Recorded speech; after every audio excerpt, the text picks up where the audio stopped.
Uh, Okay, well, let's just get started. So, yes, hello everybody, and welcome to this evening's event, which is focusing on the what's, whys, and ifs of nature-based solutions and their relationship with food systems.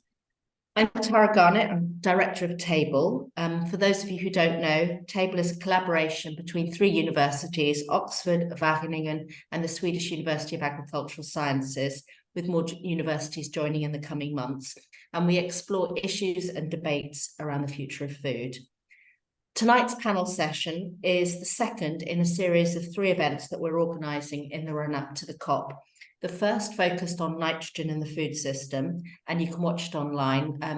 One of our team will be sending a link in the chat. And the third will look at the role of government in relation to diets and dietary shift. So on to this evening's discussion. Which is on nature-based solutions. As you all know, there is huge interest from policymakers into industry and NGOs in this concept. And we'll hear more about definitions in a moment, but broadly speaking, and more accurate definitions than I can provide, but more broadly speaking, the concept refers to activities that involve harnessing natural processes in ways that provide benefits both for human well-being and for biodiversity.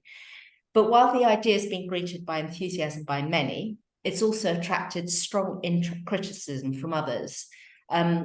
Although there are many well-bounded definitions of what nature-based solutions are, but there are nevertheless concerns that the concept has been co-opted by certain interest groups, as well as concerns about how it's implemented on the ground.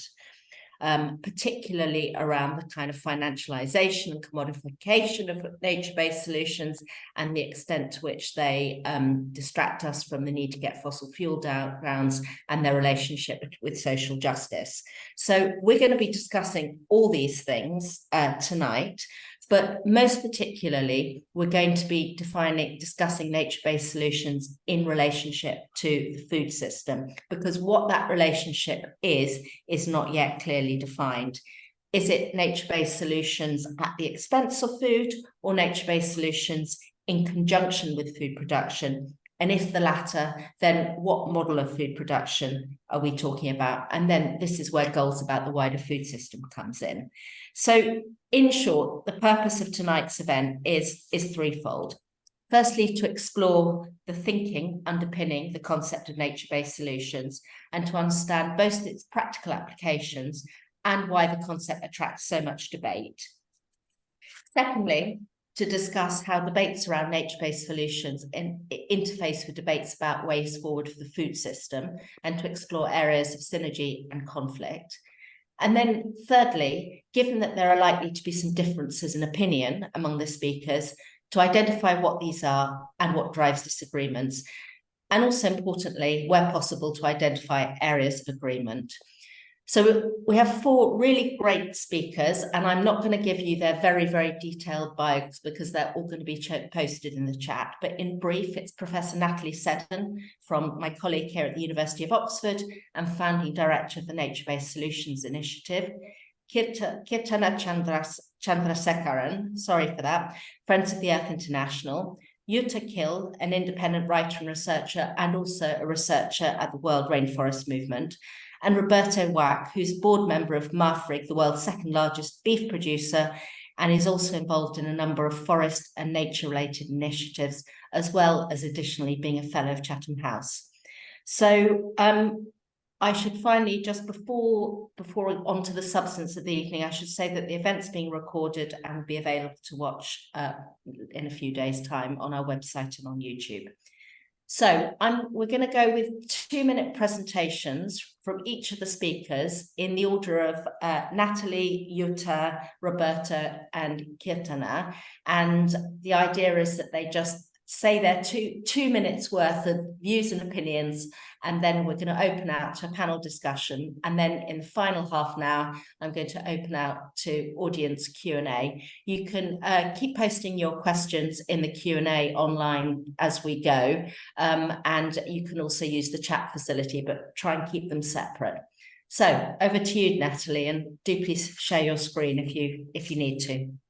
No, for 2 minutes I won't share a screen, but thanks very much. It's great to be here. I'm really looking forward to this conversation as it unfolds. So I've been asked really to start with some definitions or some broad understandings of what nature-based solutions are. I mean, I think broadly speaking, there is general understanding that nature-based solutions are ways of working with nature as part of nature to address multiple societal goals, so long as they provide benefits for people and biodiversity. And the concept of a nature-based solution is grounded in the knowledge, scientific knowledge, knowledge from practice, knowledge from Indigenous peoples, is that healthy biodiverse ecosystems are valued deeply in multiple ways and support human societies in innumerable ways, and vice versa. It's a two-way, deeply connected relationship. But the concept also recognizes that biodiversity loss and climate change do share many of the same fundamental system-level drivers, and hence, if properly and carefully implemented, have the potential for shared solutions. But a significant thing I think that's important to start with is to acknowledge that last year, the United Nations Environment Assembly agreed on a multilateral definition of nature-based solutions, which is now informing negotiations around UNFCCC and the Convention on Biological Diversity. And I think if we start with that definition, I'm going to read it out. It's quite long. Nature-based solutions are actions to protect, conserve, restore, sustainably use and manage natural or modified terrestrial, freshwater, coastal and marine ecosystems, which address social, economic and environmental challenges effectively and adaptively, while simultaneously, and this is the key bit, simultaneously providing human well-being, ecosystem services, resilience and biodiversity benefits. Okay, and I want to note the importance of supporting biodiversity locally is essential, as biodiversity is that which secures the flow of the many ways nature supports people. But of course, this is all in theory, right? The extent to which nature can bring such benefits depends critically on how we design, implement, maintain, govern, and finance them. And critically, it depends on us keeping fossil fuels in the ground. We know that if we don't keep fossil fuels in the ground, then we don't get any solutions from nature at all, because the biosphere becomes a net source of greenhouse gases rather than net sink. So in this way, offsetting does not work, and nature-based solutions must not be conflated with offsetting or forestry. But in terms of food, very briefly, the evidence base from science practice and Indigenous knowledge is growing.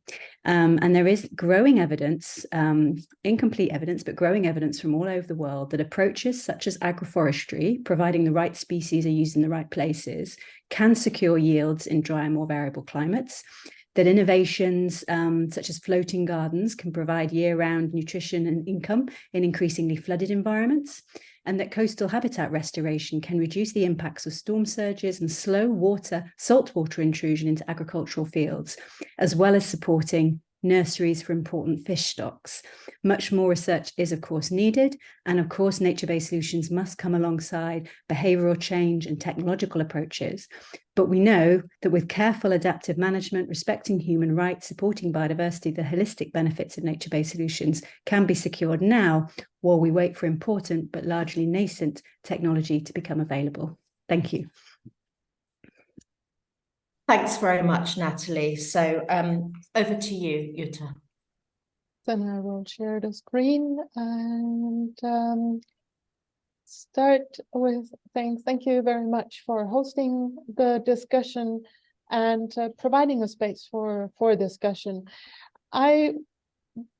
Both in my research and with the organization I work with, the World Rainforest Movement, we look at nature-based solutions from the perspective of who actually designed those nature-based solutions, who designed the concept, what's the origin of the concept, and above all, if this is a solution, then really, what's the problem that's being addressed? And I think there is perhaps often too little time spent on really looking at what the problem is that those nature-based solutions, in the vagueness of the definition that comes with them, really address. When we looked around at where nature-based solutions pop up, we see them particularly in what Natalie said shouldn't be the application of nature-based solutions, and that is in the context of serving as an excuse to prolong fossil fuel extraction. You see here the vision of it, the Italian oil company Eni, which way beyond 2050 sees fossil fuels, gas in this case, as a major source of energy production. And when you look at the little field at the bottom, those 40, the green, the color well chosen, refers to nature-based solutions, trees and protection of forests as the way to mop up the continued fossil fuel emissions. The same is in other fora where it's particularly oil and mining companies who show their interest in nature-based solutions, sometimes also called natural climate solutions, as on the screen there. And coming back to Eni, and I could have chosen any other oil company really, is I was very struck by this beautiful forest picture on Eni's website. And as I said, you could go to almost any other oil company and find the same. Commitment to protecting and conserving forests. Yes, that's great. Unfortunately, there is no similar commitment on any of the oil companies' pages that says commitment to keeping fossil carbon underground. And there again, when we look towards the upcoming UN climate negotiations, a company very closely linked to the host of the upcoming UNFCCC climate negotiations, signing huge land grabbing deals with countries in the global south, particularly on the African continent. In all of those contexts, nature-based solutions are the concept that is being used to either prolong fossil fuel extraction or get underway massive land grabbing deals. We could go, coming to agriculture, we see the same. We can go to any of the large agriculture corporations and find reference to nature-based solutions, usually in connection with offsetting. And I leave it there to come back maybe in the discussion on why we think, this interest in nature-based solution as a cover is what really is driving its uptake. And of course, there will be some nice projects for nature-based solutions to fulfill the role of addressing the problem that those companies increasingly face. There need to be some nice projects to refer to.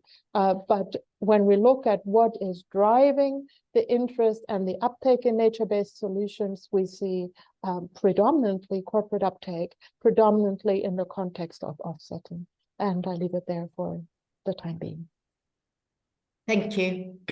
Let's just move on to Roberto now. Do you want to share any slides or? No, it's fine. Great to be here with you. Well, I really think that we are talking about a wicked problem situation, which is a problem with many interdependent factors, making them kind of impossible to solve. And the most important thing in this process is a deep understanding of the stakeholders involved and a very innovative approach provided by design thinking. So face complexity, that's the case.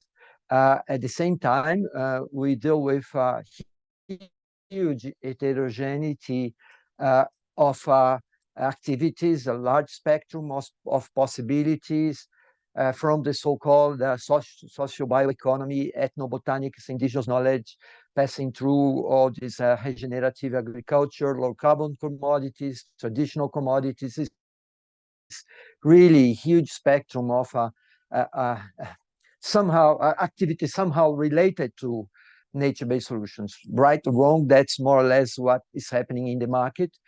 Huge and conflicting debate on definition, scopes, and boundary, as you can see. Public policies, actors completely confused.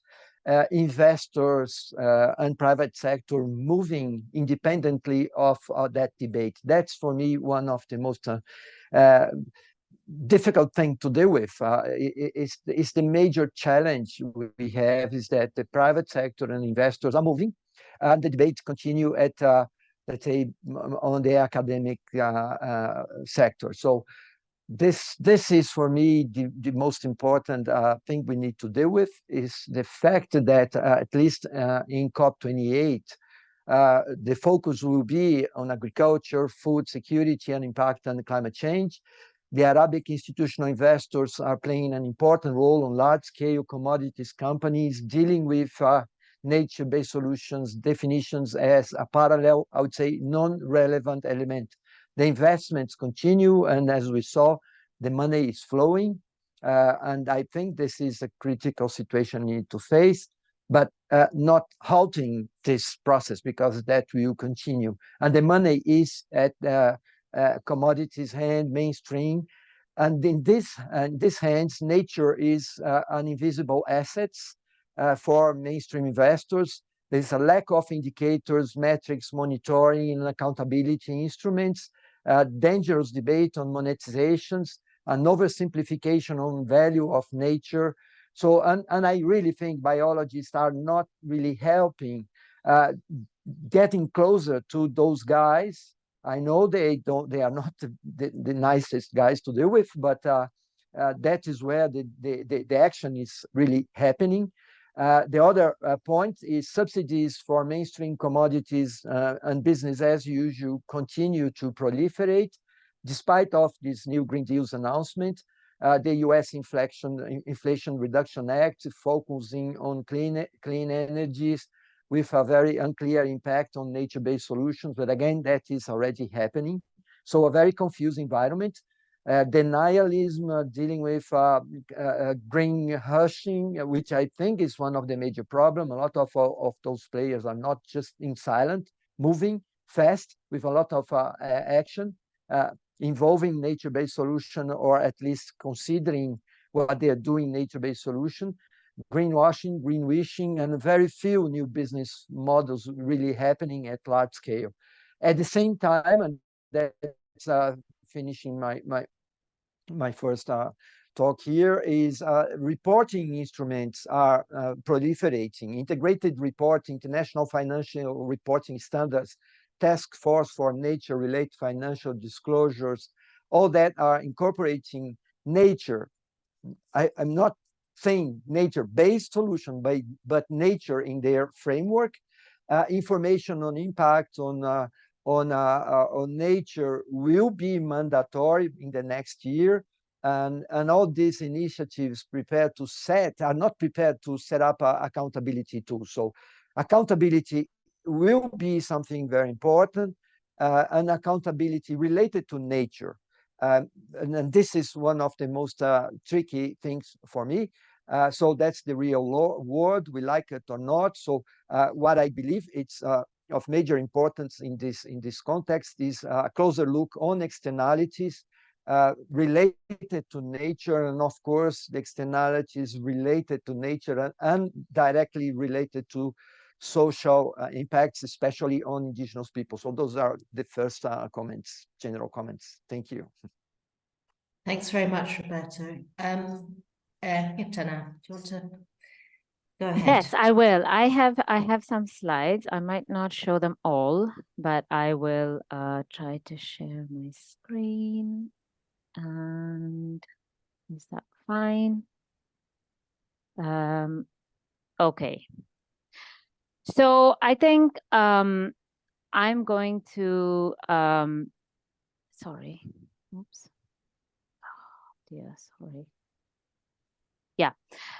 So I'm going to come into the discussion on nature-based solutions from a kind of a political economy perspective, really looking at, what are some of the key drivers that are, where is it going at the moment, and what are the key drivers behind it? Just to say, I have a lot to say about where it intersects with food, but I'm going to say first like an opening kind of to set the situation, and then we can move on to that. So I will talk about that. So the first thing I want to say is that, the nature-based solutions in its trajectory over the last 5 years, and as we see it in the future, is being driven massively by the interests of the financial sector and by the interests of the development of both carbon and biodiversity offset markets. So this is where the main money is, the money is coming from. This is where the interest is coming from. So for example, as you see here, the voluntary carbon market quadrupled in size. It's massively growing because of partly what Yuta said, net zero commitments, the fact that everybody needs a get out clause. It quadrupled from 2020 to 2021. And a lot of that was driven by nature-based solutions offsets or natural climate solutions offsets or whatever they want to call them. So that's one side of it. But from the other side, the people who want to raise money for nature-based solutions see the carbon market as a key place to raise financing for so-called nature-based solutions. So this announcement of, there was this massive Mark Carney's carbon market task force, which announced that it was going to grow the carbon market to 100 billion by 2030. This is what they're aiming for. They want half of that money. A lot of people are aiming for half of that money to go into these so-called nature-based solutions. So this is the level of financing that we're talking about. And so that's the voluntary carbon market. But then you have compliance markets, which are kind of regulated markets, right? It's not the kind of Wild West. And those as well are being driven also. Nature-based solutions are being integrated massively into those markets. So the so-called Article 6, I won't get very technical, but in the COP, which deals with carbon markets, is full of nature-based solutions, carbon offsets and carbon removals. There are compliance markets being developed in many places. The US has one. The Europe is doing one at the moment, with which we can talk more about. India, they are all setting up for nature-based solutions to enter carbon offset markets. So we have this huge, massive proliferation of compliance and voluntary carbon markets, which nature-based solutions in it. And then we have this, which is a separate thing, which is, these 1,500 corporations which have announced net zero targets, most of which, all of the ones in this picture, say they're going to achieve that through nature-based solutions. So it's a complete, we haven't calculated. It would be really interesting to calculate how many planets you would need to offset the emissions of the voluntary carbon market, governments, the regulatory, the compliance market, and all the bilateral ones of these corporations. So it kind of boggles the mind, but this is where it's been going. I'm not going to read all these out. Maybe you can have them up later. But just the other thing I wanted to say is that another big driver from our perspective of the people who are pushing NBS very strongly is to raise private financing. So this is not about public funding. The whole push for NBS comes because what they want to do is triple. As you see here, I don't know if there's they're seeing the potential of the market volume for NBS to be 8.1 trillion, approximately. Somebody says 7.7, UNEP and the UN Principles for Responsible Investment. But they want to raise that from the private financial sector. Yeah. What this means is that they need returns on investment. So it comes with we're not here talking about raising public financing. Public financing is there. But what they want to do is now raise money from the financial markets.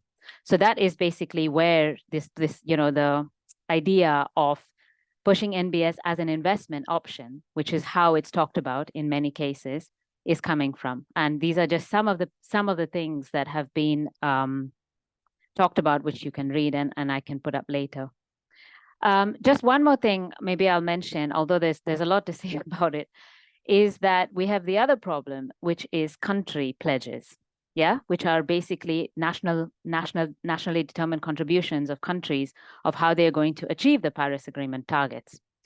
Now, a report, the Land Gap report, which I recommend everybody to read, came out last year, which basically showed that the country climate pledges are relying on what it says here, 451 million hectares of land for carbon removals by 2030 and 1.2 billion by 2060. Half of that are new plantations. So we're talking about massive land use change here. And according to what countries say, they refer to these as the so-called nature-based solutions. So this is like basically the amount of cropland that we have in the world. And it gives another perspective into what the problem is, the level of land grab and land use change, because a lot of this will be kind of new forestry plantations, essentially, things that we probably don't want to see, which is what is happening. Maybe we'll get into this later. I feel like I've been talking a lot and I can show this slide again, but I just wanted to say that, you know, we also have the problem that we have Shell. This slide is basically Shell talking about the IUCN definition, using the IUCN definition of nature-based solutions, which is quite close to the UNEA one, but basically doing what they want. You know, it doesn't, so they, in the same breath, they talk about, you know, doing NBS in this way, but then actually Shell has an expansion plan. They are not planning to reduce their emissions. They have an expansion plan to 2060. And to offset that expansion plan, they're going to use nature-based solutions to plant trees on an area the size of Brazil. So this is their plan. And this is the plan of all those several corporations that we see. I'm going to stop there. I have other things to say maybe on this, but I don't think I need to say them now. Thank you. Well, thank you very much for that. And I think the obvious thing to do is to ask speakers to respond to one another. But before I do that, I just wanted to try and take stock of kind of what I have heard so far. I mean, I think what I've heard among the speakers is a kind of differing emphasis on theory, as in this is what nature-based solutions should be, should do, should achieve, versus concerns about their actual implementation and the current direction of travel. So that's kind of one set of dynamics in the conversation. I think another is a focus on ensuring that there are criteria specifying what a good project looks like or adhered to, versus a discussion about problem framing. So as Jutta points out, if NBS are seen to provide a solution, then what exactly is the problem and who gets to define what the problem is? And then another approach that says let's challenge the system, versus one that argues we have to recognize and work with and make the best of the system. So those are some of the discussions. I think there are also very practical ones about things like who's paying for it, which intersect with all that, about who's paying for it, the whole concerns about double, triple, and quadruple counting of land and availability, and then the questions of what it is, concerns about what it is distracting us from as a kind of global community. So those are my reflections of what I've heard so far. But I think better than that is for you to respond to one another. And Ketan, I know that you also said you have a lot to say about food and the relationship. So if you can hold that thought as well. But yeah, who would like to sort of kick off with any reflections?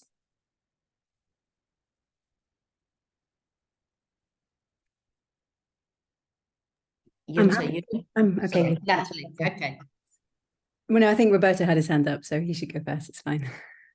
Okay, Roberto.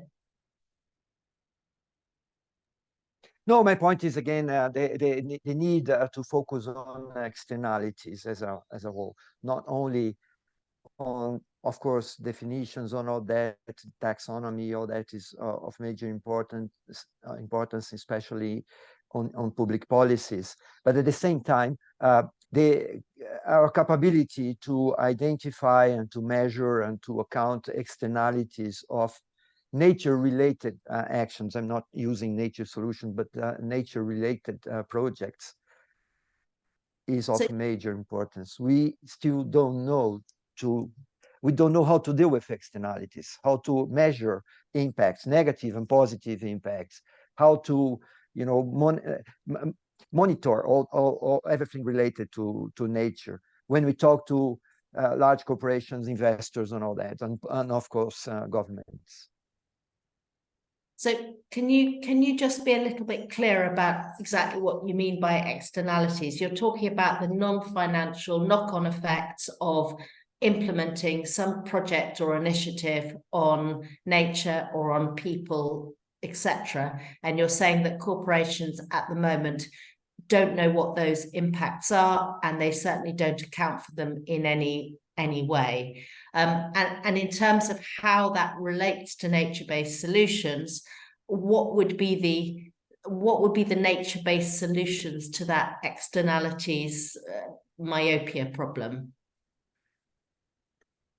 Monitoring impact on nature, on everything that all those large corporations and investors are doing. So impact on nature, impact on indigenous people, impact on planet. This is still too much focus on carbon. I think the discussion on carbon is dominating the debate. And we, of course, have many other negative and positive impacts that should be part of this discussion. And that's what I call externality. So they produce, let's say, soya, but then around soya, we all know many other issues are happening, and those must be taken into account. And again, on the reporting process, you know, the public market, SECs, and all those agencies that deals with the market are now asking for accountability of impacts on nature, and we don't know how to deal with that. So that will be something oversimplified if we don't act. Thank you. Natalie, you wanted to say something? Yeah, really grateful for my colleagues' comments and observations. I mean, it is hugely problematic that a term that so clearly, ultimately in its origin, sort of emerged in the world of biodiversity conservation and adaptation in particular, both across our rural landscapes, but also particularly in our cities. And the growing evidence that if we work with nature, we can really build our resilience in a warming world to the impacts of climate change. You know, given that it sort of emerged in that, a recent co-option of it by the fossil fuel industry in an epic greenwashing and land grabbing potentially crisis that has been presented is hugely problematic. And so those of us who in my own work in nature-based solutions originated in, the area of adaptation. It's only, very recently sort of caught up in this sort of vortex of mitigation that's happening, and it is problematic. So so some colleagues think, well, let's just not use the term. It's been co-opted by fossil fuels. It's therefore dirty. It's been used. It's been conflated with forestry and land grabs. It's going to make everything worse. So we just get rid of the term and we use something else and we don't use it. And so, or we really double down on what we mean by a nature-based solution, and we say, okay, well, you guys are committed to investing in nature-based solutions and you're committed to moving this amount of finance. Make sure that they are held accountable to that and say, okay, well, if you've committed to NBS, do you realize what it is and what it isn't? And do you realize that actually, if you try and offset your emissions, you're going to get no benefits from nature at all? And in fact, we're going to be in a 3 or 4 degree warmer world, and which is a largely uninhabitable planet. And so I suppose it's like, do we hold that line, really come together as a community and go, yes, these projects have been mislabeled as forestry projects with non-native species and plantations or land, anything involving a land grab. That is not a nature-based solution. This is what it is, and showcase good practice. And there are hundreds or thousands of projects around the world which do meet the criteria for or at least have high potential for meeting the criteria of being very holistic, of respecting human rights, of supporting biodiversity and delivering adaptation benefits and so forth. And so this is what you need to finance, this kind of project. It needs to come from the bottom up. You need to start with the communities and create structures, create an architecture around that, both in the finance system and everything else, to enable flows of resources in whatever form the local communities need to be able to do their thing. And so I suppose, as you can tell, I'm kind of thinking, well, maybe let's try that, right? Absolutely point out when it's not. And so go to COP. So I'm going to COP 28. And one of the things I'm doing is going to be mainly doing this, trying to derail what could be greenwashing on an absolutely epic scale and say, unless you decarbonize, no solutions from nature. That's not to say that nature doesn't play an important role in meeting the global target for climate, for temperature, but it certainly is only a small part of the solution for that. And the main solution is system change, stop subsidizing, fossil fuel production and so forth. So I suppose that's something, isn't it? Do you get rid of a term, which also, there's a question in the chat about why do we need this term? What are the benefits of the term? And I could answer that question and speak to that. Or do we really double down and say, you're going to do that, this is what you need to do, not that stuff you're trying to do, you need to do this instead. And this, if you do this, it could be transformational in terms of redirecting finance towards building back up the health of the biosphere for the benefit of all. Thanks, Natalie. So I have a question for either for Jutta or for Kirtana or both. And I know you were about to say something, but just my question was really, it was on the point of financing. And if, like, we probably all agree that you can certainly identify projects that are very good in lots and lots of different ways, and you can I take your point, Jutta, about problem framing and all the rest of it, but if we were to consider how you would enable more of those sorts of projects to proliferate, then what is the financing model of that? Is there a role for private finance, and under what circumstances might that role be? Or is this an argument for more public funding or different models of support, etc.? Do you see where I'm going with this question? I'd be curious to know your thoughts. I do, and I think it's you can't answer it in the abstract. There was a question in the chat saying, "What does nature-based solutions add?"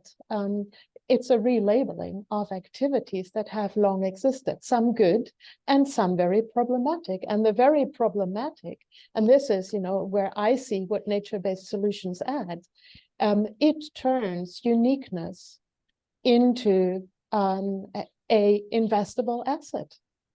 By saying, yes, we can define, and I think the we is one of those other things to explore and be very cautious about the use of the we, and being very specific of who we mean when we use the term we.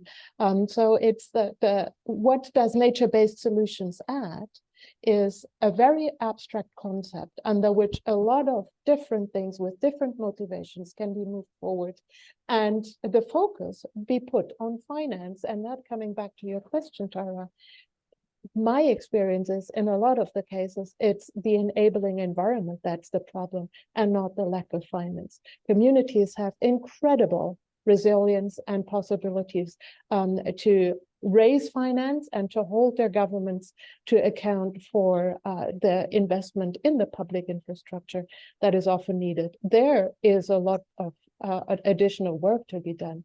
But what nature-based solutions to me does, and no matter whether it is as an offset or whether it is in the context of fortress conservation and protection of forests, is it takes away decisions from the local ground and hands it in the hand to those who provide the finance. Even more so when we talk about private finance, it's not charitable investments that we're looking at.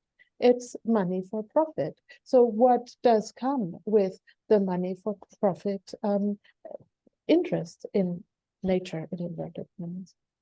I think looking at finance, it's to me, assuming that money is the problem leads to the wrong thinking of solutions. I think in a lot of places, to me, money is not the problem.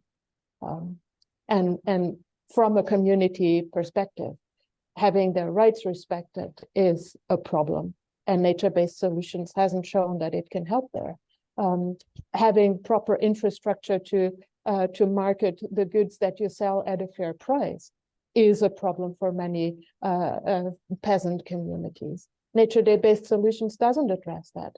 When the corporation comes to kick them off the land, where are those who say nature-based solutions are the solutions? Gone to look for the next investment opportunity. Where is the solidarity with those who are chucked off their land? I think those are questions, and we have to go back to a lot more discussion about the problems before assuming that money will save. Money is the problem that needs solution. Thank you, Jutta, and I would like Roberto to respond to some of those points in due course. But Kirtana, you have your hand up first, so perhaps go ahead. Yeah, I mean, there's a lot of, so I completely agree with most of what Jutta said. There's quite a lot of things that I would say. I would add two things, though. That one is that, again, there's this idea that's been promoted recently by the big conservation sector, a lot of it by the big conservation sector, that what we need is investment in nature. That's going to solve all our problems. But for those of us who have been working on this area as campaigners for, many years. I'm sure there are many people here who would agree that actually we need regulatory mechanisms. We need to stop agro-commodity expansion. We need to stop cattle expansion. We need to stop the EU-Mercosur trade deal, which is going to open up vast new areas of the Amazon to import. So we cannot sidestep the fact that, we are not going to stop the destruction of nature without stopping the drivers. Yeah, and we have any number of reports, IPBES. I mean, this is kind of commonly known. At the same time, we also know that the people who are guardians of nature are basically indigenous peoples and small-scale food producers. And so they are the ones who need to be custodians of the land. In my view, the discussion on nature-based solutions doesn't address any of this. And what you see happening now, just to talk about the financing element of this, like innovative financing, you have like debt for nature swaps, which are like the latest thing, which are coming under the umbrella of nature-based solutions, which is this idea that countries can now lower their debt burden or restructure their debt by basically selling parts of their territory, so the Galapagos Islands or parts of their oceans, to the financial sector to manage and to raise money for. This is it. I mean, and this is happening. There are many of these. Of course, without thinking about the fact of what led countries to be in debt in the first place. The whole discussion about illegitimate debt, the whole question about debt servicing. So there's a lot of things. We always, there's a lot of different ways you can enter the debate. But I wanted to pick up on something actually that Natalie said, which is true, that I think in some ways what has happened is the cat is totally, I don't know how to maybe I'm saying the wrong metaphor, but the cat is out of the bag. I don't know. Genie out of the bottle. Yeah, I don't know. Yeah, probably not. But in the sense that the concept of nature-based solutions has become this massive catch-all to allow everybody to do whatever they want. So it's a complete kind of Wild West situation. And I think if it is kind of shrunk down to be about adaptation and resilience and about very specific things, then it's a different issue. But in the form that it is in now, I think we cannot support it. And we cannot, at least from our perspective, the dangers far outweigh the benefits, So I'm not disagreeing. I think we don't disagree on, it's basically how do we deal with the fact that now the drivers of all the negative sides are so big that, even something that's seen as, these small projects that you talked about that are good. Just one example, which goes into the food aspect, is the issue of soil carbon markets. So we've seen in the last couple of years this tendency to kind of use agroecology as a subset of nature-based solutions, as like conflating the term, using it separately. But through that, basically what we see happening is that the focus is on the carbon reduction or sequestration, carbon removal potential of agriculture as the main indicator of sustainability, and ignoring any kind of wider ecological, social, and economic justice aspects of agroecology. And then you can see this happening very clearly now with the discussion on the European Carbon Removal Certification Framework, which is basically deciding rules for soil carbon markets and carbon farming. And those rules basically are designed for large-scale farmers to supposedly offset their emissions, which you cannot calculate. But at the same time, under the category of this so-called carbon farming, is allowing big agribusiness to raise carbon credits from so-called reductions. So like technical solutions, so factory farms changing their feeding regimes and then raising money through carbon markets to finance themselves. So it becomes another income stream for agribusinesses and for fossil fuel companies, to do. So we're fighting on so many fronts. And I think, unfortunately, it's all being bundled under this category of nature-based solutions to climate and nature. So I think we really do need to find a way out, maybe, to go in strong on the, to shrink it down for those. And I very much understand people who support, the good projects. But those projects were good projects, as Yuta said, even before. And I had this slide, which I didn't show, which this, the UNEP calculates their financing of NBS and nature. And if you look at what they consider financing of NBS, it's basically things that governments have been doing anyway. You know, biodiversity protection, regulation things. So, you know, it's not new stuff. Nothing new is happening, basically. And I think, you know, some of the ideas of resilience and adaptation perhaps were new, you know, and how we do that in urban spaces and for flooding and things like that. But they've been kind of completely thrown out. So I would be really, really interested to hear what Roberta has to say about this, because Roberta is on the board of a number of large companies that have forest-related interests. And I'd be interested to hear your perspective on some of the critique that has been offered particularly by Jutta and by Keertana. So, yeah. Now, first of all, I agree with Jutta and Keertana. I really think they have a very strong point. And I think this is of major importance on shaping this market, especially for those corporations that are getting to this market now. So I don't disagree with the points. On the opposite, I fully agree that those are of major importance.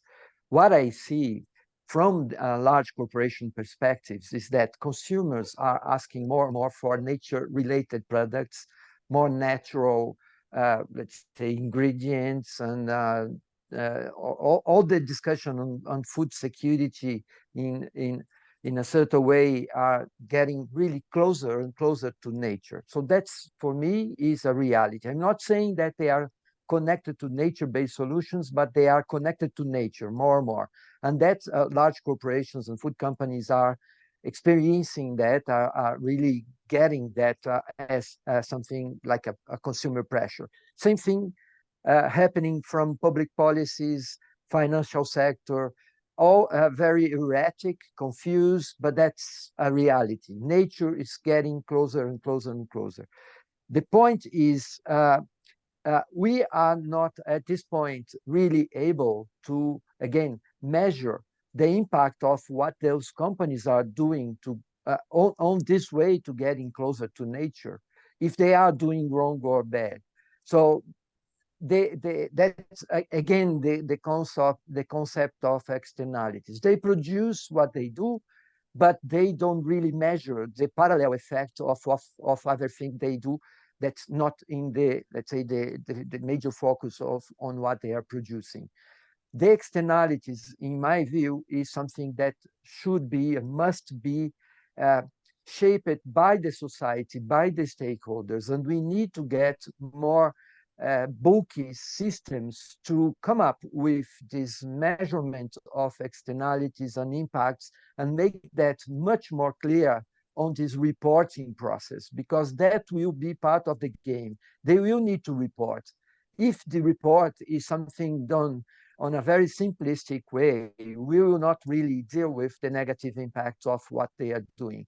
If the reporting and accountability and the involvement of the, let's say, biologists and nature-related specialists are getting closer to this accountability and reporting system, probably we'll get a better quality on measuring the impact on this way to getting closer to nature. I'm not saying that they are, all of them are using nature-based solutions. Some of them are, and I agree they are not doing a good job on announcing nature-based solution the way they are. But generally speaking, everybody's getting closer to nature, and nature must be taken more seriously by everything that's involved on reporting, accountability, and everything like this. And again, stakeholders and the people that are really paying the bill for the externalities must be more vocal, more present in the discussions of how to monitor, how to make all the accountabilities on externalities. Yeah. So just one reflection, and I think it would be quite good to move on to questions quite soon, because there's quite a lot of them. But it's just this, you know, in parallel discussions, I've been in meetings about regenerative agriculture, about agroecology, about sustainable intensification a few years ago, and it is the same thing. There is a concept, there is an idea often coined with the best of interests, and then there are concerns about co-option and the sort of, let's say, the decay of that term. So is there a way out of it, or is it that there will always be the kind of churn of trying to coin new ways of encapsulating what it is you want? I mean, Keertana, perhaps you could have a go at that, because I see you as sort of slightly ambivalent about this. Yeah, I know I'm not ambivalent at all, actually. And if I can share my screen for a second, there's this interesting report, which I'll put in the chat, which was done by the IPES Food people, and basically looked at the terminology and how it's developed over the last few years. And it has some interesting graphs, and basically showing that, you know, in an academic, in a political, in a movement basis, agroecology has a very strong political, theoretical, academic basis. And it still does, in my view. The definition is strong. It's held. The work that a lot of movements did, both in the FAO and in the CFS, including ourselves, holds strong. So I think it is still, the co-optation is happening by it being conflated with other concepts and people promoting other concepts over that. But I don't think that we are fighting just a name, actually, because the other issue, there are several ways you can enter it, but the other issue is that agroecology historically and politically has been pushed very strongly by small-scale food producer movements and indigenous peoples movements, fisher peoples movements from the global south, who are actually doing the work on the ground, who see it as a validation of their historical practices, you know, their historical conservation of biodiversity and food production. And nature-based solutions is a very global north term, you know, developed from the perspective of, you know, finance, carbon reduction. It has a whole different trajectory. And you can see some of those debates playing out. For example, we were at the UNEA, there was a discussion, a consultation in the United Nations Environment Assembly, where a lot of the global south countries were not ready to accept the terminology of nature-based solutions.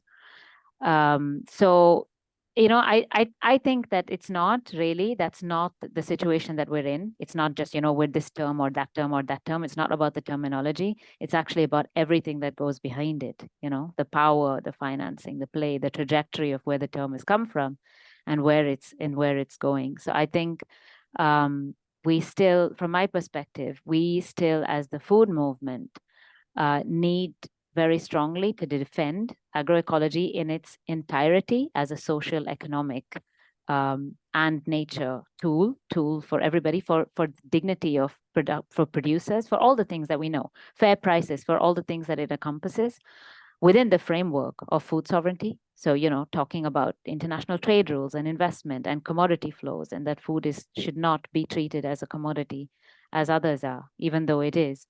And fight the industrial agriculture model. You know, we've kind of lost that perspective because, you know, now everybody's talking about nature, you know, how we can do things for nature and everything is going to be fine. But we still have a lot of work to do to fight the industrial agriculture model. Thanks. Adding to that, because the slide is up, and one of the differences between agroecology as practice and nature-based solutions and regenerative agriculture as concepts is agroecology talks about power, much more so than the other two concepts. They are void of a very crucial discussion, the question of what is driving discussion. And perhaps this conversation would also be different if there were equal focus on ending the destruction than there is on talking up solutions that don't address the very drivers of both deforestation and the biodiversity crisis. When we look at, again, looking at the scale, who puts the biggest money and the most lobby power and the most scientific power behind nature-based solutions, it is those that gain the most from continuing destruction. As long as there isn't an equal focus on ending the destruction, we are talking about the wrong end of the stick. And offsetting is the inevitable end to which the concept is being used. And again, agroecology is very different, and therefore I would very strongly argue it is not to be subsumed under nature-based solutions, because it talks about politics, it talks about power, it talks about political ecology, all the things that nature-based solutions does not. The vagueness there mitigates against those who want to talk about power. Thank you. So I'm really aware that I want to save time for questions, and I've got two hands up now. I've got Roberto and I've got Natalie. If you could make your points quite brief, because the Q&A is bursting with questions now.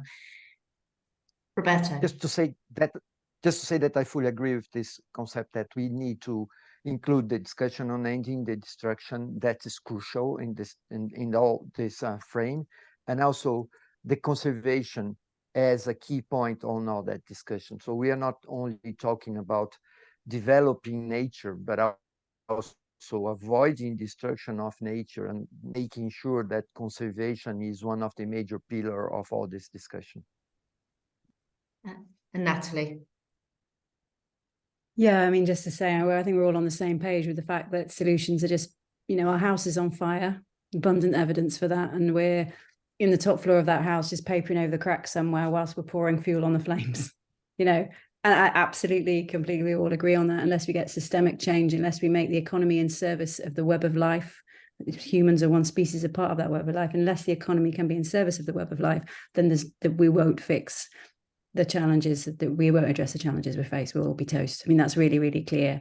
And so there's no disagreement, there's no debate about that, absolutely. And we need to make sure that solutions, whether technological, behavioral or nature-based, don't displace and don't distract from those questions. And definitely that means to be an absolute priority with all of us working in this area.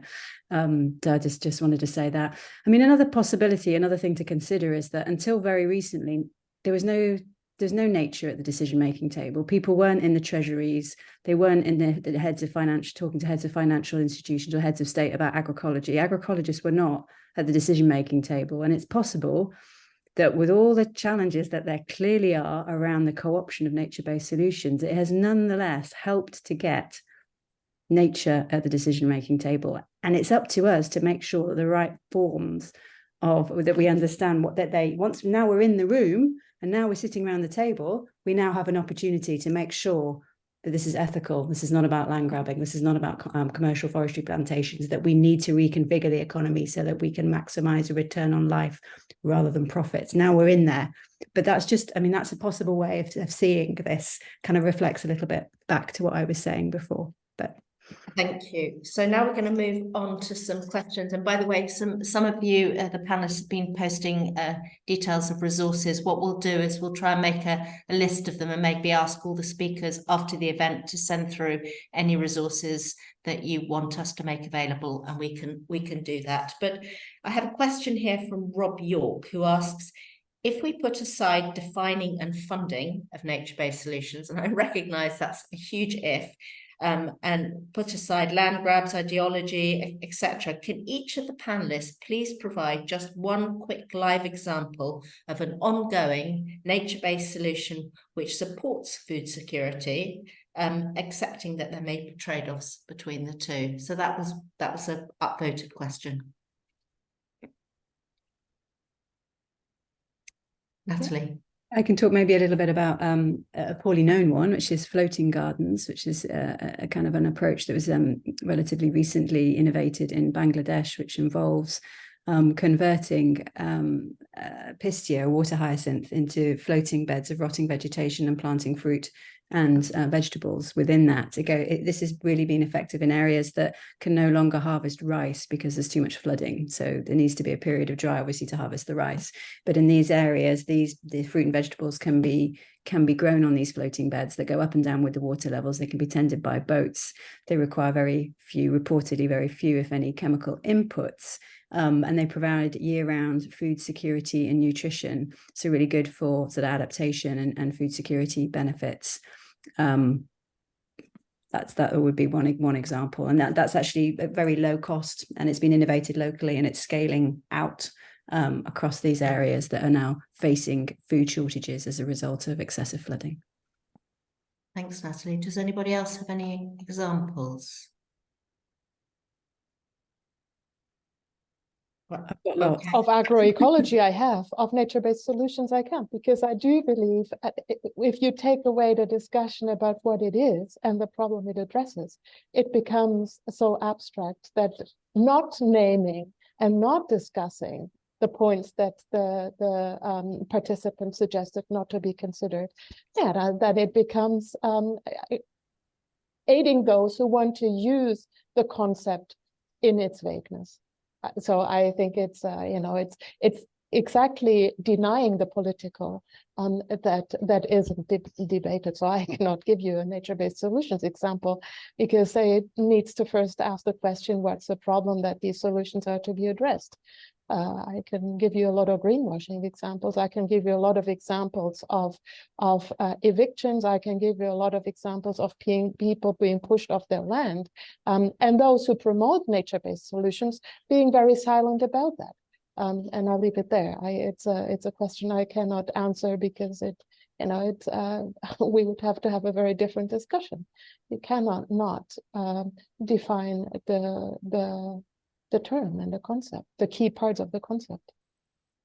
I'm keen to get another question in, but I think, Natalie, you've got a hand raised or was that accidental? You do. No, it was just in terms of examples. I've just posted in the chat a platform that shows 150 different case studies of projects, nature-based solutions projects that enhance community well-being, provide livelihoods, support adaptation. Some of them, not all of them, involve food security, and some of them do have some carbon sequestration benefits, but mainly it's emphasizing benefits around biodiversity and people. So there's some examples, a global 150 examples from around the world that people can explore if they want some more examples of nature-based solution that meets the multilaterally agreed definition that UNEA proposed and agreed on last year. Great. And I have a question from Dustin Benton, who asks again, and I realize, Jutta, that the caveats, you're not going to accept the caveats. So the question is, where they are socially just and not greenwashing, should we prefer nature-based solutions for carbon removal over engineered removals like BECCS or DACs? In which conditions might we prefer the latter? I have a feeling I know how you're going to respond, but I'd like you to respond anyway, all of you, or any of you. I think it's not for us to respond. It's the people who bear the consequences of, be they the so-called nature-based solutions or the DACs facilities, whose land and livelihoods are going to be destroyed by them. And that is where the solidarity question comes in. Where is the support for those? Who gets to sit at the table? Still not those who bear the consequences. And I think that's, what line is there to hold? If those who actually are on the front line, who often don't survive the front line, are not there, we would have a very different discussion. So it's the first step is stopping the problem to get worse, and that means ending fossil fuel extraction. We're moving very close to that.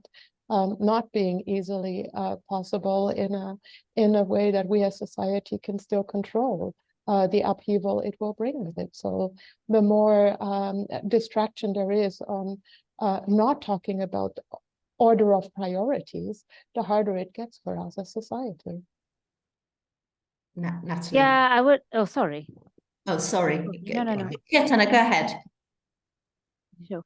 Yeah, I'm going to answer that as well, but in a different way, which is that in fact, there are huge problems with carbon removals.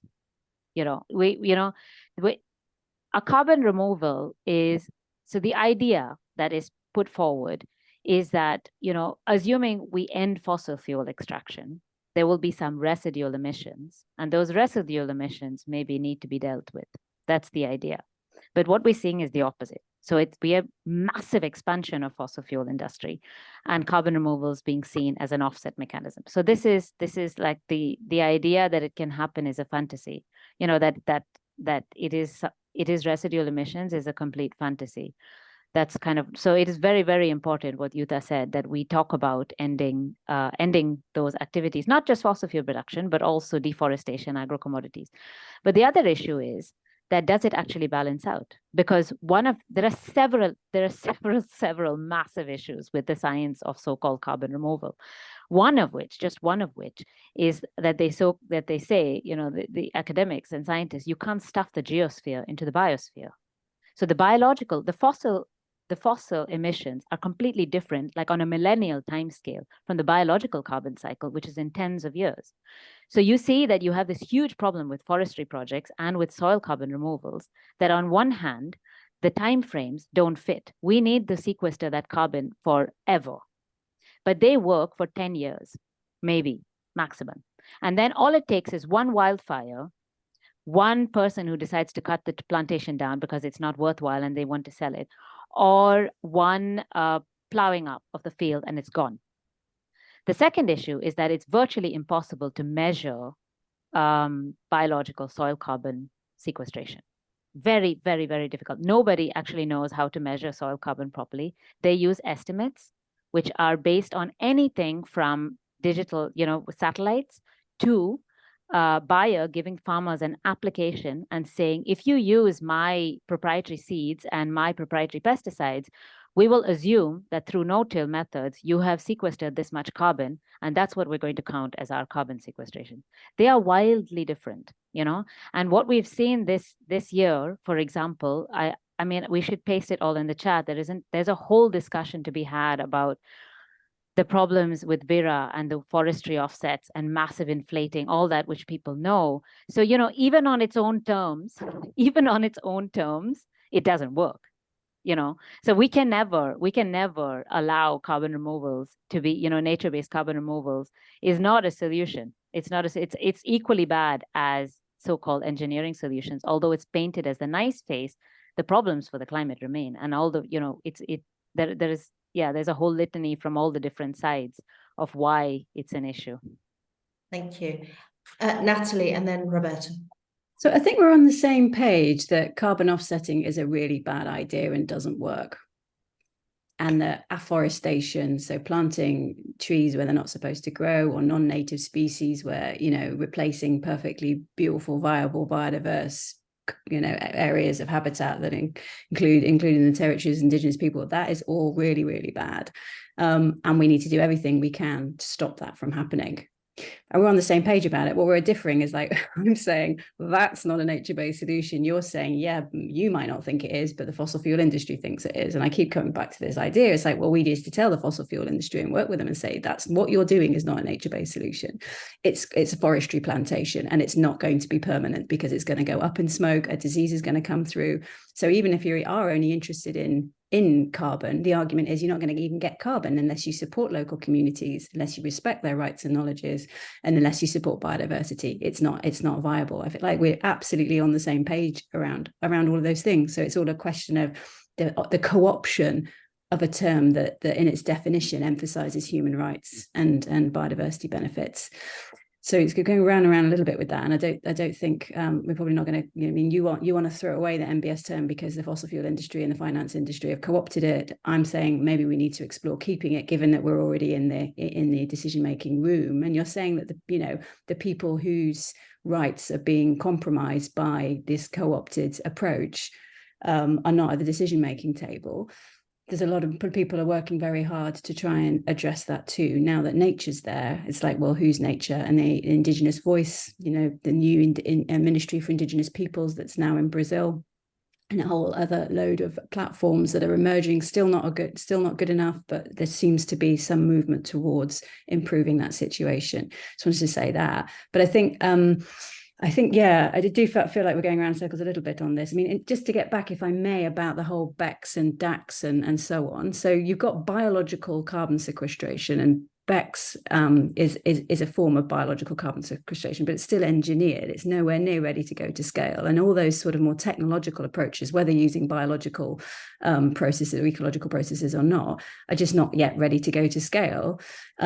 But by the end of the century, there's so much excessive carbon dioxide in the atmosphere. By the end of the century, we are going to need, at least by the end of the century, we are going to need technology to help us remove CO2 from the atmosphere, because we will not keep within a safe temperature space unless we do that. But none of that's ready to go to scale. In the meantime, we can mobilize clean finance, and I'll get back very briefly to what I mean by clean finance, to the projects that need it the most, to the communities in the form that they need it most, reflecting on the fact and acknowledging the fact that, yes, money might not be the problem for many communities. It might be skills, it might be capacity, it might be knowledge, it might be access to whatever it might be. Like, get good finance in the form that's needed, at the rate it's needed, to the communities that need it, and sort of trying to figure out those mechanisms. But not as an alternative to system change. We're all in agreement. We don't need to keep saying, like, we need to change the system. Of course we need to change the system, and nature and reconnection with nature and rekindling our connection with nature can be really a big part of that.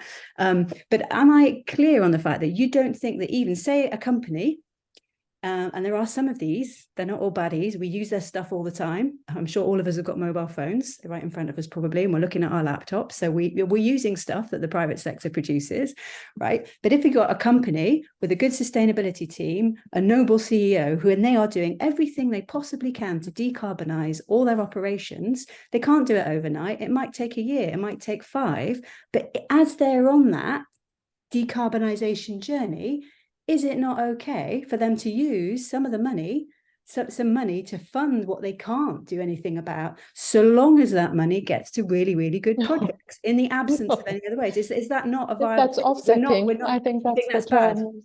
No, absolutely.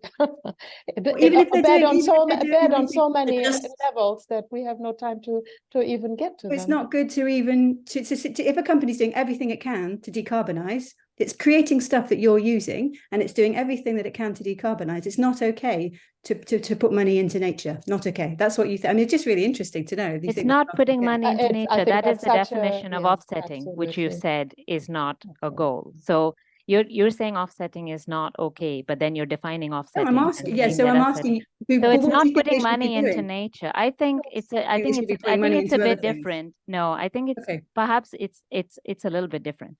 I think that it's not about the co-optation. I think it's that what I very strongly believe, having been in all the policy spaces for a number of years, the COPs, all the climate COPs, the biodiversity COPs, and UNEA and everything, is that the reason NBS has become so big is not because the people who believe it's good are promoting it, people like you. The reason it's so big today is because Shell, the International Emissions Trading Association, those promoting Article 6, every of those 1,500 companies, including governments who are very much backing carbon offsetting and net zero, promoted it. And they promoted it because it would allow them to do what they wanted in terms of carbon offsetting and biodiversity offsetting, while calling it investing in nature. So that's what has happened over the last 5 years. That's the reason why NBS is so big. It might, it would be nice to think it became so big because, we somehow succeeded, but that's actually not true. It became big because they promoted it in such a big way. And so that's why the danger is so big if we fall into that trap. And I don't want to open the discussion. You can have another table discussion about engineering solutions, so-called engineering solutions, but that is a whole different set of discussions. But I have to say that I completely don't agree that the hard engineering solutions are existing. They can be scaled, without the risks, that they don't require more energy to actually do than they absorb. They're not ready, but we need them eventually. I just want to make sure that Roberto gets a chance. He's had his hand up very patiently. So Roberto, could you please make your point? No, my point is, yes, we need to end ending fossil fuel. We need to end in deforestation, biodiversity loss. And I believe we need to do everything we can to remove carbon, including nature-related actions, everything we can, and also everything we can use in technology to remove carbon from the atmosphere. We don't have time. This is becoming, and it's already a huge problem for the planet. So my view is that, yes, ending fossil fuel, ending biodiversity, deforestation, but doing everything we can on enhancing carbon removal, using everything we can to do it. And also, I think we need to do that, including people and recognizing the importance of indigenous knowledge, indigenous people. That's why, that's my view on how food producing companies and land use intensive land companies should be, should have as a pillar these 5 points: ending fossil fuel, ending deforestation, biodiversity loss, doing everything they can to remove carbon, and taking very seriously the importance of the people and the importance of especially the indigenous people and conservation. That's my view, let's say, on a more simplistic way. So I'd like to just change tack a bit with a question from Tahiri Langrad, who asks, what should governments do to define or limit nature-based solutions in their market? And how can scientists assure that these decisions are science-based and just for stakeholders? Does anyone want to have a go at that? And I'm aware that we've probably got 5 more minutes of questions, and then I'd like you to make some closing comments. I'd really like to see if we can agree on something as well, over and above the sort of broadest of generalities. So yeah, so this question of the role of governments, who'd like to go ahead? Sorry, could you read the question again? Yes. Find So it. it's what should governments do to define or to limit nature-based solutions or delimit and their market? And how can scientists be sure that these decisions are science-based and that they're just for stakeholders? So what can governments do in this space? A lot. A lot. We need a Give us lot a of list. regulation. We need a lot of regulation around the integrity, you know, around avoiding greenwashing, around making sure that clean finance goes to the communities and the projects that need it most to meet their needs locally, whatever that might be. Is it disaster risk reduction? Is it food security? Is it water security? You know, to meet those local needs. I think, you know, masses of regulation is wanted and needed. And indeed, you know, there are parts of the private sector that really want that regulation. They really want the rules, as well as defunding, you know, let's move those trillions away from subsidies. So the bigger picture stuff that we all agree on, that's the primary one, do no harm. And then in the transition to a transformed global economy that, you know, maximizes return on life, in the transition to that, because we can't get that tomorrow morning, but if we all work hard together and find some common ground, then we could get it sooner rather than later. In that transition, regulate, you know, and make sure that, you know, that finance isn't, that all this finance is not going to co-option and commercial plantations and so on. And there are lots of work, and there's lots of works on standard. There's the IUCN Global Standard for Nature-Based Solutions, which is all about upholding rights, representing local voice, representing Indigenous people, supporting biodiversity. Really support that, as the scientific community is increasingly coming together to ensure that the very best understanding of, and that brings together Indigenous and local knowledge, as well as informing that regulation and those standards. I mean, it's all happening, arguably not quick enough, but we all need to work together to make sure it does. But yeah, I'll keep it brief. Yeah, sorry. Who would like to go next? How about a minute or so from each of you on this point? Maybe it's again the focus on what side, the regulating the alleged solutions, or focusing on stopping the destruction, whilst there is no indication that what is being destroyed can ever be restored in a meaningful way. Is it possible to have both?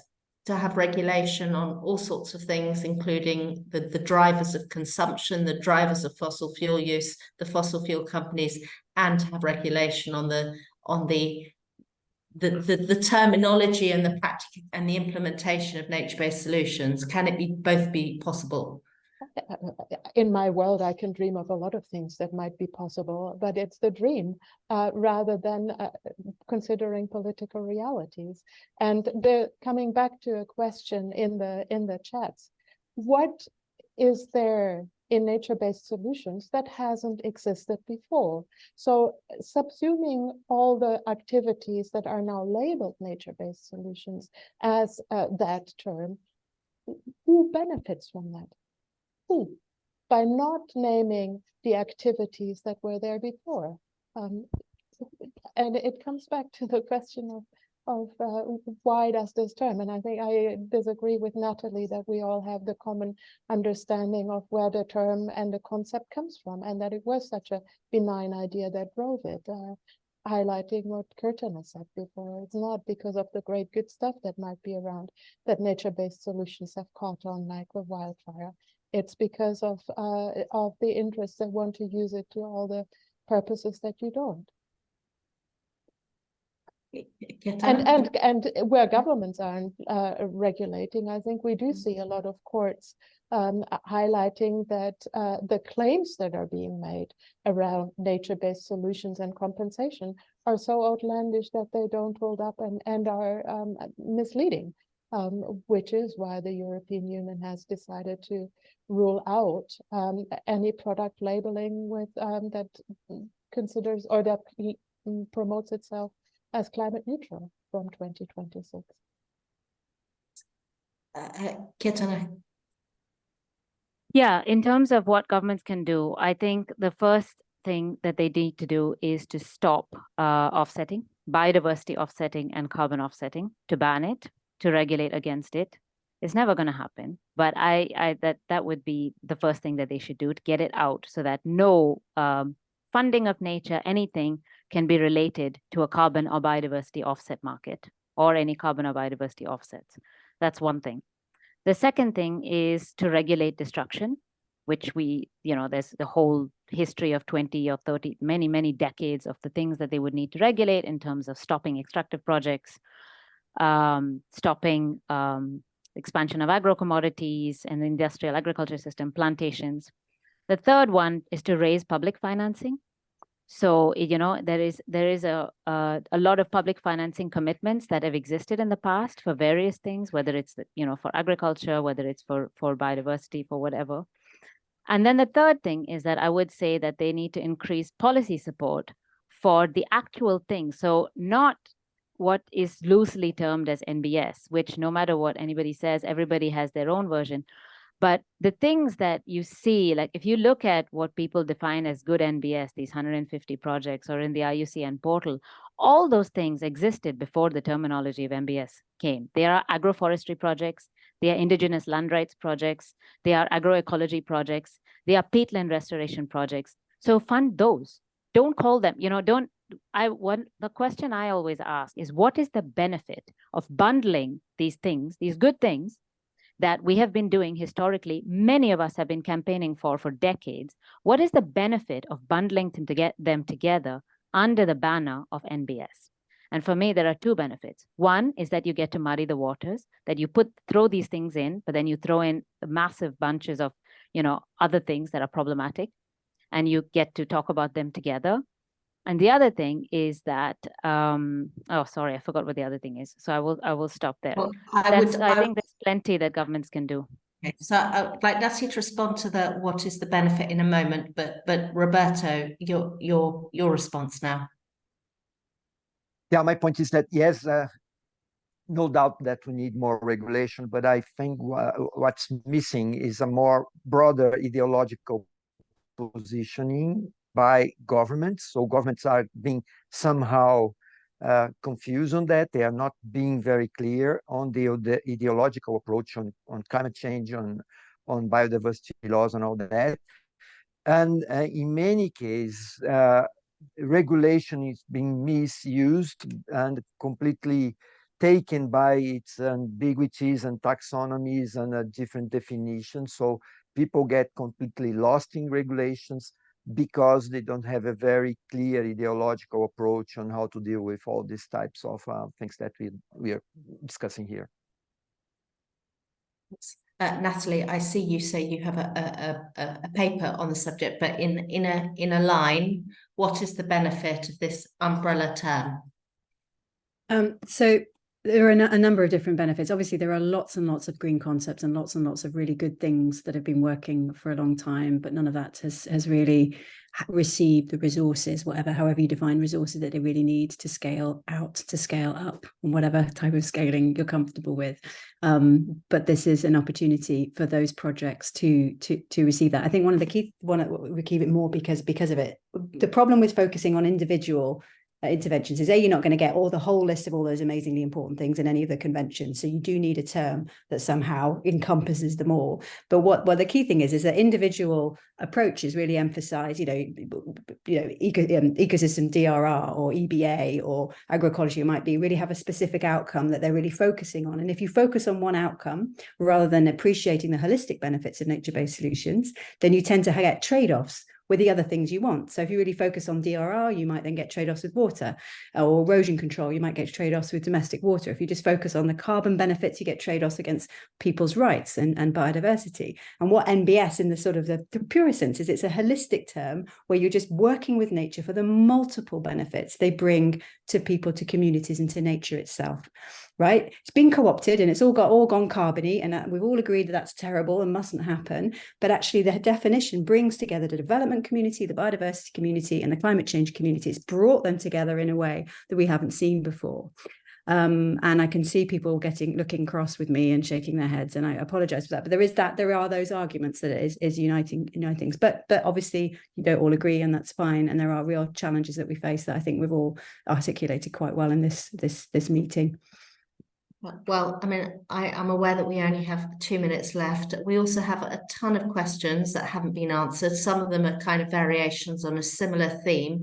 What perhaps we can try and do at table is at least make a list of those questions, and perhaps even post them on our community platform, and then see if any of the panelists have a moment and wish to answer some of them, or indeed the audience that is participating tonight, if they have views and want to kind of continue the conversation there, that would be great. I mean, I would like to end with a feeling that there is one thing that we can all agree on, and in like 10 seconds each, is there something that you feel that you have gained some kind of commonality from this discussion? If it's a no, then say your no, but I would hope there was something.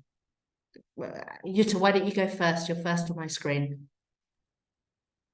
What I take from this discussion, that it takes a lot more to really get to the roots of our understanding of even where the idea of nature-based solutions comes from and why we come to such different assessments. I think there wasn't a space, there was too quick assumptions of we all agree. I think we have to explore a lot more the different disagreements and divergences before I would even feel comfortable. I can say I agree or disagree with anybody. Yeah.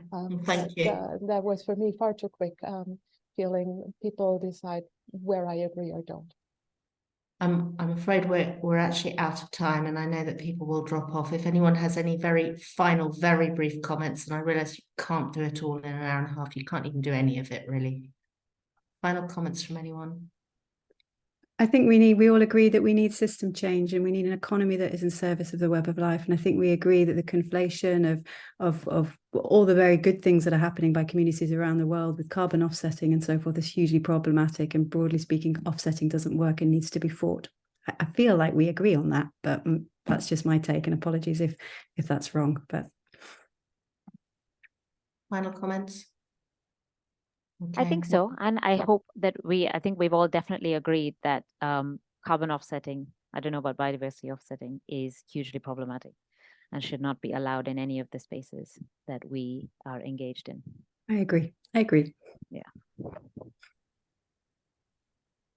Great. Well, thank you very much. And I learned a lot. So thank you for all your time and for the preparation in advance. And yeah, I wish you all a very good evening. Fantastic questions, by the way. Yeah, it's a shame we couldn't get to all of them, but I would love to see them. Yeah, really. Well, we'll make them available, and would love it if you could answer as many of them as possible. So thank you. It was a privilege to take part in this. Thank you so much. Thanks, everybody. Meet you all. Same for me. Bye-bye. Good night. Bye-bye. you.